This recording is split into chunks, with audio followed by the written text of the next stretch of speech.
Ever wish there was a secret formula for a good life? You know, like one of those things you see online, like do these 3 things to live to 100. Well, today we're diving deep into a place that might actually have that figured out. Okinawa, Japan. And it's not just about living to 100, right? It's about how vibrant and full those lives are. What struck me is how different their perspective on aging is compared to ours. Totally. We're using this book, Ikigai, The Japanese Secret to a Long and Happy Life, plus some stories from the authors who spent time in Okinawa. They were blown away by how the concept of retirement just doesn't compute there. It's like we're over here planning for this big life shift, and they're just living. They seem to have this natural drive to stay active and engaged no matter how old they get. Yeah. It makes you think. For sure. So maybe the secret ingredient here isn't some anti-aging miracle, but finding purpose in every single day. That's what's so fascinating about this deep dive. The Okinawans seem to have tapped into this thing called Ikigai, which is like their own special recipe for a life that feels, well, worth living. Okay, you got to break this down for me. What is Ikigai exactly? So imagine that feeling deep down that your life matters, not just on a good day, but every day.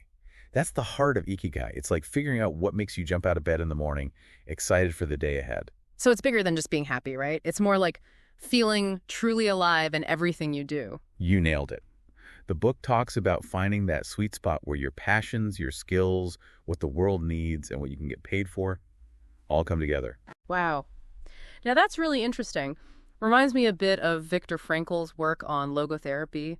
The whole idea that even in tough times, finding meaning is what keeps us going. It's like the Okinawans have been living that for centuries. Right. And the authors share this amazing story about an Okinawan woman they met. This woman, Okinawan, person's name, had been through so much during World War II. Lost her home, her livelihood, everything, but she still had this incredible zest for life. I can't even imagine. What did she say kept her going through all that? That's what blew the authors away. When they asked her, she just pointed to her garden, this tiny plot bursting with vegetables. She said that was her Ikigai, tending those plants, feeding herself and her community. That was her reason to keep going each day. That is so powerful. Even after all that loss, she found her why. Really drives home that Ikigai isn't about some huge accomplishment, but finding purpose in the everyday. And that's what's so different about the Okinawans. They don't wait for retirement to start living with purpose. They build it into everything, their routines, their relationships, how they connect with their community and nature. It's really something else. You know, one thing that really struck me about the Okinawans is their sense of community. It's like woven into the fabric of their lives. Absolutely. The authors talk about this beautiful concept called yubimaru, basically the idea that we're all connected, and it's not just some abstract idea for them either. Right. They actually live it, like with those moai groups, friends, and neighbors who support each other throughout their lives. It's kind of like a built-in support system right from the start. It really makes you question our whole individualistic way of life, doesn't it? Yeah. The Okinawans seem to have this deep understanding that we're stronger together, and that connection extends to their environment, too. The authors mention how much reverence the Okinawans have for nature, even attributing spiritual significance to certain natural elements. Yeah, like those Bunagaya the forest spirits. I gotta admit, that one took me a second, but the more you think about it, it makes sense. It's about respecting and appreciating nature, seeing ourselves as part of something bigger. Exactly. And that actually segues perfectly into another concept the book explores, flow. Have you ever gotten so lost in an activity that you completely lose track of time? Oh, all the time. Especially when I'm editing, the words just flow. Or sometimes even a great conversation, you know? Wait, are we in flow right now? And maybe we are. That's the thing about flow. It can happen anywhere, anytime you're fully engaged in something both challenging and rewarding. It makes sense. The authors seem to suggest that finding flow in our daily lives, even in simple tasks, is a key part of experiencing that Okinawan longevity and satisfaction. They use this really cool example to illustrate it, the takumi. These are Japanese artisans, masters of their craft, who've dedicated their lives to honing their skills. Like a sushi chef who spent decades perfecting a single dish. Exactly. The book describes how these takumi can enter a state of flow for hours while they work, completely absorbed in what they're doing. So it's not just about finding work you enjoy, but about approaching any task with that same level of intention and focus. Fascinating. And get this, even Steve Jobs, the tech giant himself, was hugely inspired by this Japanese concept of craftsmanship and flow. He saw the beauty in it, the dedication to detail. Steve Jobs, taking cues from Japanese artisans. Wild. Proof that this whole flow thing isn't just some niche idea, huh? It really makes you think, right? And it highlights something really important. You don't have to upend your entire life to apply these Okinawan principles.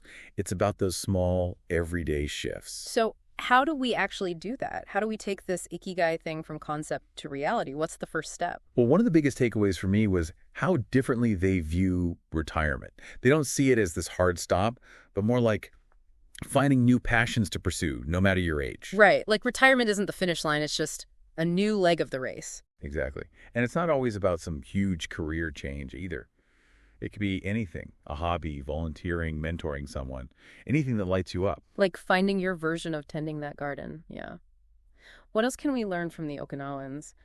They seem to have this knack for slowing down, appreciating the simple things. It's a huge part of their culture for sure. Like hara hachibu, only eating until you're 80% full. Oh, yeah. A good reminder to actually pay attention to when our bodies say, okay, enough. Not just inhaling our food. Right. And it's not just about food. It's about bringing that same mindfulness to their relationships too. They really prioritize spending quality time with loved ones, like those moai groups we talked about. Just one example of how they create those strong social bonds. It's like this beautiful cycle, isn't it? They're connected to themselves, their community, nature. Makes you think how much we're missing out on by being so disconnected. Totally. And speaking of nature, the Okinawans are big on movement, but in a way that feels natural and joyful, not like a chore. Like those radio Taiso exercises, a whole community stretching together every morning. Sounds kind of fun, actually. Exactly. It's not about pushing your limits, but finding sustainable ways to move your body and connect with others. So for everyone listening who's ready to uncover their own Ikigai, where do they begin? Where do we find that thing that makes us come alive? It's a journey, right? Yeah. And like any journey, it starts with that first step. Start by asking yourself, what lights me up? What am I passionate about? What impact do I want to make? It's about uncovering what makes you tick, what makes you lose track of time and fills you with a sense of purpose. And remember, you don't need all the answers right away. Just start exploring. Try new things and pay attention to what brings you joy.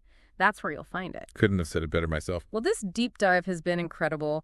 We've explored the magic of Okinawa, cracked the code on Ikigai, and even learned how to bring a bit of that centenarian wisdom into our own lives. And for anyone who's ready to dive deeper, check out Ikigai, The Japanese Secret to a Long and Happy Life by Héctor García and Francesc Miralles. It's a really fantastic read. Until next time, remember your Ikigai is out there. Keep searching, keep learning, and keep living a life that feels truly, authentically yours.